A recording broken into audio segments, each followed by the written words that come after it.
Alors que le laps de temps qui nous est imparti pour s'attaquer au changement climatique arrive bientôt à échéance, comme le soulignait le quotidien Sud-Ouest, reprenant les propos de la responsable climat de l'ONU, Patricia Espinosa à Bonn, le moins que l'on puisse dire, c'est que les médias français ne s'intéressent pas beaucoup à cette session de discussion.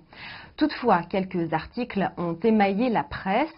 Le journal Le Monde a consacré un article de fond à ces discussions dont il annonçait dès le 30 avril que les négociations entre États risquaient d'être tendues, tout en précisant que, alors que la planète se réchauffe, la session de la Convention cadre des Nations Unies ne s'annonce pas sous de paisibles auspices. La raison à cela, l'agenda des discussions, financement et calendrier, des sujets qui peinent à mettre tout le monde d'accord.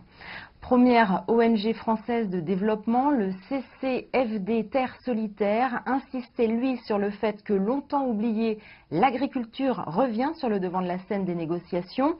À la COP23, les États s'étaient mis d'accord sur la création du travail conjoint de Coronivia sur l'agriculture.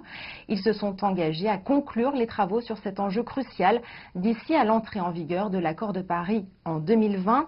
Et les modalités de fonctionnement de ce travail pour les 3 prochaines années seront définies lors de cette session de négociation, a précisé l'ONG sur son site internet. Enfin, le magazine scientifique Science et Avenir revient sur les tensions Nord-Sud en titrant « Les pays du Nord loin des 100 milliards d'aides financières » et en mettant en avant un rapport de la Confédération internationale Oxfam qui remet en cause l'engagement des pays développés vis-à-vis des accords de Paris.